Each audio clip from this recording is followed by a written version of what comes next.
کا بدترین واقعہ ہے. یہ درندگی ہے اور جب یہ واقعہ ہو رہا تھا اور جو بھی وہ کردار تھے جو اس خونی کھیل میں جو شامل تھے، میں سمجھتا ہوں کہ وہ سب ذمہ دار ہیں. مسلم لیگ نون کے سربراہ نواز شریف کہہ رہے تھے کہ اس سفاکانہ قتل کے موقع پر جتنے لوگ بھی موجود تھے سب اس کے ذمہ دار ہیں. یہ ایک نہایت ہی شرمناک واقعہ ہوا اور اس پہ پوری قوم کا سر شرم سے جھکا ہے. میری اپیل ہوگی سیالکوٹ کی عوام سے کہ ان کے پاس جس قسم کی جتنی بھی انفارمیشن ہے ان ملزموں کے لیے ضرور لے کے جائیں. وزیر داخلہ رحمان ملک اپیل کر رہے تھے کہ وہ سامنے آئیں جو لوگ وہاں پر موجود تھے اور اگر کسی کے پاس کوئی بھی ثبوت ہے تو پیش کریں، لیکن جو لوگ اس سنگین قانون شکنی میں خاموش تماشائی کا کردار ادا کرتے رہے ان سے اس بات کی توقع کرنا کہ وہ قانون کی مدد کریں گے سادگی نہیں تو اور کیا ہے. پاکستان کا معاشرہ بے حسی اور اذیت پسندی کی جانب کیوں بڑھ رہا ہے اور وہ کون سے محرکات ہیں جس کی وجہ سے ہماری معاشرتی اور اخلاقی قدریں اہمیت کھوتی جا رہی ہیں، اس پر ہم بات کریں گے. اس وقت ہمیں جوائن کریں کلینکل سائیکالوجسٹ ہیں، کراچی یونیورسٹی میں پڑھاتے ہیں، حیدر رضوی صاحب. حیدر رضوی صاحب بہت بہت شکریہ آپ نے ہمیں جوائن کیا کرائسس سیل میں. سب سے پہلے تو میں یہی جاننا چاہوں گی کہ جو ایک سفاکانہ ایکشن ہم دیکھتے ہیں بربریت کا بدترین فارم اور اس میں یہ اتنے سارے لوگ وہاں پر جمع ہوتے ہیں اور یہ ہونے دیتے ہیں، کچھ لوگ ساتھ بھی دیتے ہیں، آپ کیا سمجھتے ہیں کہ ہماری مینٹل جو حالت ہے وہ کہاں چلی گئی ہے؟ جو فرائڈ کی تھیوری تھی کہ ہم سب ایک اگریشن کا شکار ہیں، کیا یہ وہ ہے؟ بات یہ ہے کہ جو کچھ بھی اسٹریسز ہیں ہمارے وہ اس معاشرے میں روزانہ ان میں اضافہ ہی ہو رہا ہے اور خیر کی خبر کہیں سے نہیں آ رہی ہے. شاید ایک سیچوریشن پوائنٹ آ گیا ہے اور وہ سیچوریشن پوائنٹ جو ہے اس میں ہمیں ایک لرنڈ ہیلپ لیسنس جو ہے، یعنی ایک ہم نے ماحول سے ایک ڈیورسٹی سیکھی ہے کہ there is no use of reacting to it. اس کا یہی جو ایکسپینشن جو ہے وہ ہمیں سیالکوٹ کے واقعے میں نظر آتی ہے کہ یقیناً کچھ لوگ ایسے ضرور ہوں گے جو وہاں جاگیردار یا وڈیرے ان کے ظلم کے خلاف یا پولیس کے تشدد کے خلاف آواز اٹھانا چاہتے ہوں گے، لیکن اس بنا پہ کہ ان کا کوئی ساتھ شاید نہ دے.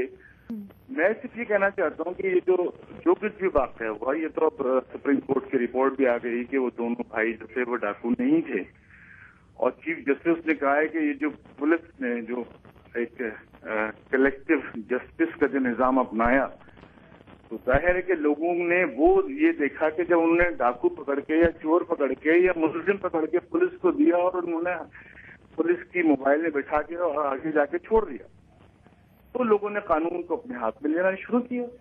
اچھا، یہ جو معاشرے میں انتشار کی بات آپ نے کی اور ایک خوف کے عنصر کی بات بھی کی کہ لوگ کچھ آگے بڑھنا چاہتے بھی ہیں مگر خوف کے مارے نہیں بڑھ پاتے، مگر پھر ایک ہمارا سوسائٹی یا جو ایک آپ کہہ دیجئے سیکشن آف سوسائٹی ہے وہ ایک اپولوجسٹ سٹانس جو ہے وہ اپلائی کرتا ہے، چاہے وہ ہمارے پولیٹیشنز ہوں چاہے وہ ہمارے کالمنسٹ ہوں. ایسے آپ بارہا دیکھیں گے چیزیں سنیں گے بھی اور پڑھیں گے بھی جس میں یہ کہا جاتا ہے کہ ہاں بہت برا ہوا مگر وہ بھی قصوروار تھے.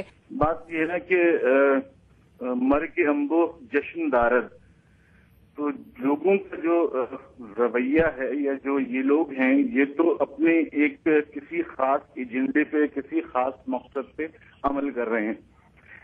ہم تو عوام کی بات کر رہے ہیں اور جو میں نے انتشار کی بات کی اکثر اب جو باتیں ہو رہی ہیں وہ تو انقلاب کی باتیں ہو رہی ہیں کہ یہ 2 کروڑ لوگوں کا سیلاب جو روڈ پر ہے یا بستیوں میں موجود ہے یہ ایک انقلاب لے کر آئے گا. میں سمجھتا ہوں یہ انتشار تو لے کے آ سکتا ہے کیونکہ انقلاب کے لیے ایک لیڈر کی ضرورت ہے. وہ لیڈر کہاں ہے؟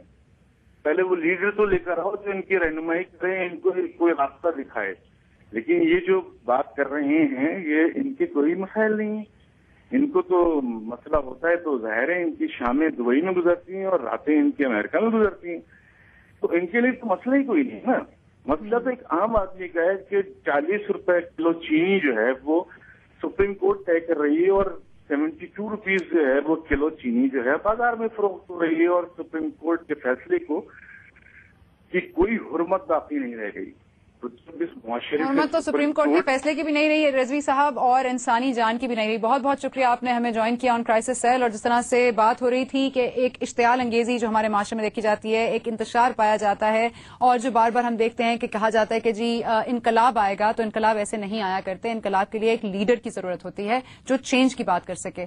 ہم پستیوں میں گرتے چلے جا رہے ہیں، ہم میں سے ایک کو اٹھنا پڑے گا اور ریئلائز کرنا پڑے گا. اور کوئی بھی ذی شعور آدمی یہ نہیں کہہ سکتا کہ یہ جو ہوا، یہ جو سانحہ سیالکوٹ ہے یہ صحیح تھا یا کسی طور پر بھی جسٹیفائی نہیں ہو سکتا.